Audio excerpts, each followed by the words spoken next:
Feminism.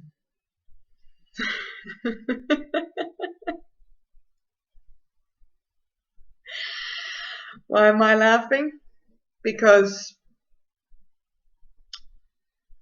this is going to be a subject that is close to a lot of people's hearts, if especially people who do women's work, because usually we start to do any kind of work because we feel that we could develop ourselves in that field. And why do we feel that we could develop ourselves in that field? Is because we have a perceived lack of something. We perceive that we are lacking of knowledge or learning or whatever, and so therefore we start studying the subject that we want to know more about.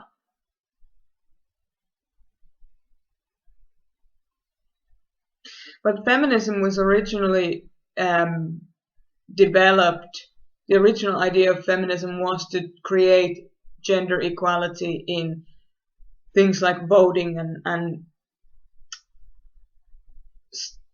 studying, like schooling, and so that there would be so that in a patriarchal society there would be a space provided for women to enter, to have the same rights as the men. Now,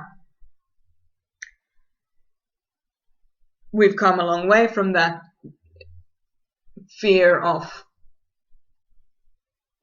us not being us women not being as equal as, or perceived to be as equal as men. And many people would argue that there still is, that this is still going on in the workplace or whatever. But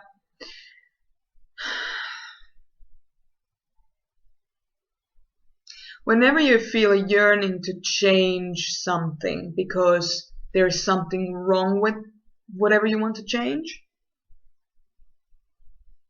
it's actually only a reflection of the fact that you haven't accepted something in yourself. You haven't accepted that area, that prejudice in yourself, and you don't see how it could possibly, how you could even possibly have it, or how it could possibly be a good thing.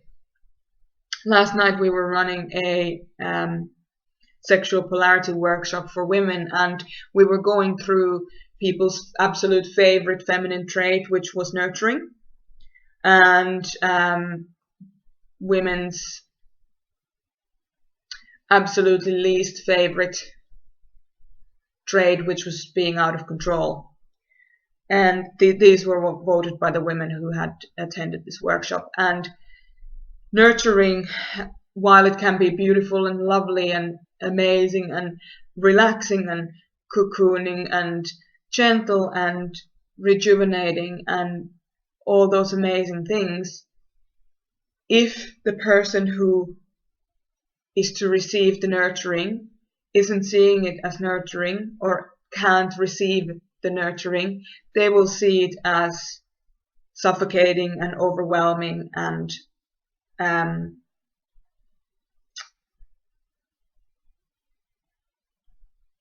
very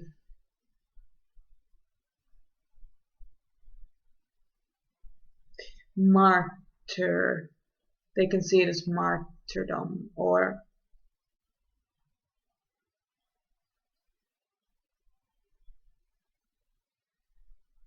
smothering. Smothering is exactly the word. So if your nurturing goes overboard, it becomes smothering. So if you look at any subject, like nurturing, for example, which could be amazing, when it's done to a person that can't receive it, doesn't want it, it can be very smothering, and it can become a negative. Now, how this relates to, so every word, every concept has both what's perceived to be positive and negative sides. But if you can accept that nothing is actually ever either, positive or negative, you can start exploring either one of those categories, positive or negative, with a completely new set of understanding and freedom. And what that freedom does, when you have that sense of freedom, creativity comes from that, and you can really start elevating things and actually come up with ideas and solutions that you may not ever have even thought of, or nobody ever thought of before, because they didn't allow themselves to delve into what's perceived to be negative and really feel what's there, what else could be there.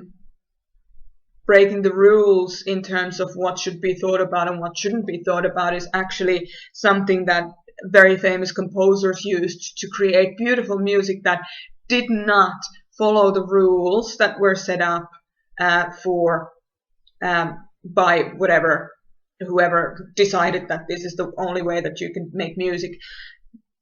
Those composers followed their own heart. They explored those dark sides in themselves, and really they went for what felt right for them from that space of darkness, and turning it into a space of light through that music. They took something that was so horrendous, or was considered to be so horrendous. They took it, felt it, put themselves into it, translated it through their bodies, and this light of music came out. I think it's one of the best ways of explaining how exploring the darkness within can actually bring you resolutions that will bring you closer to the lightness that so many people have been looking for, but perhaps haven't been able to access because they never allowed themselves to think beyond the happy thoughts or the appropriate thoughts or the good feeling thoughts or whatever. People are often afraid that if they start delving into the dark stuff that they won't get out of it. And we are so conditioned to put the handbrake on that if we feel we're delving too far into it, that we just naturally pull the handbrake on and come out of it.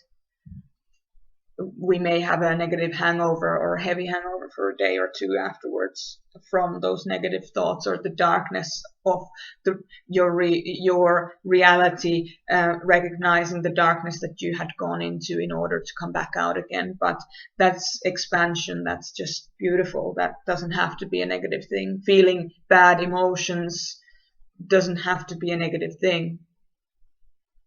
So how this relates to feminism is a lot of feminists actually what they do is they put men down or the masculine down in order to elevate the feminine or in order to elevate the women.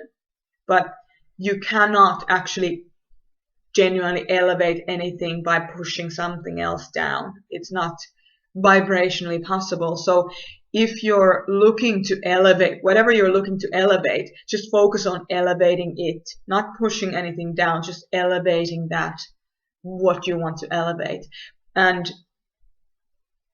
if you get triggered by something that's challenging your elevation, feel those feelings, because that is the creation, that's the space of creation, is feeling those dark negative feelings and feel around them, put them through your body and bring forth whatever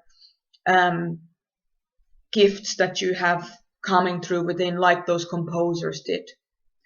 Our biggest wounds, our deepest wounds are usually our biggest gifts to the world.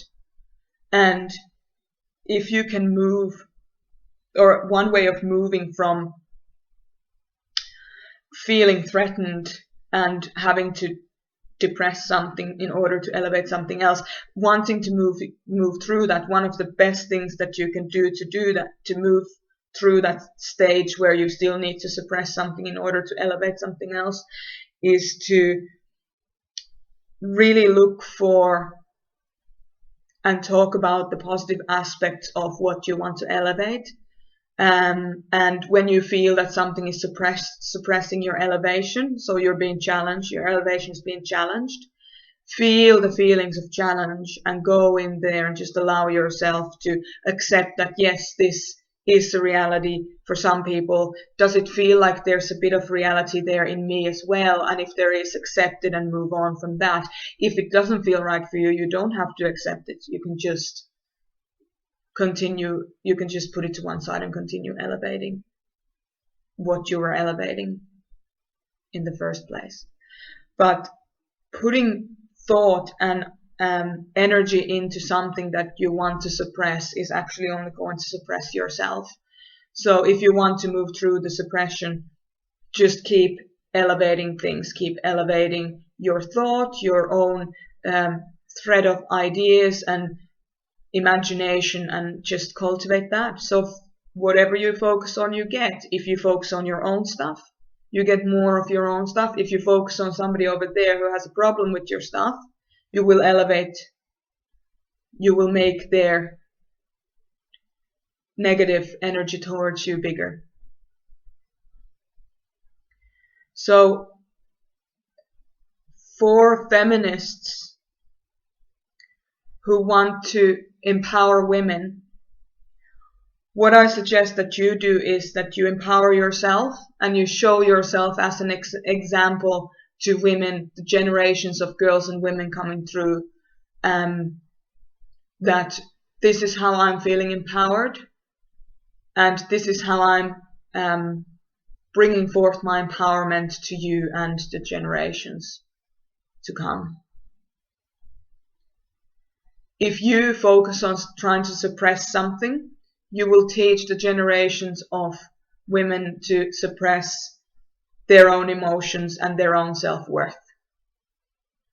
If you want to elevate the self-worth of the women coming forth, coming through, the generations that are on the way, you support yourself and you do what's right for you in the heart.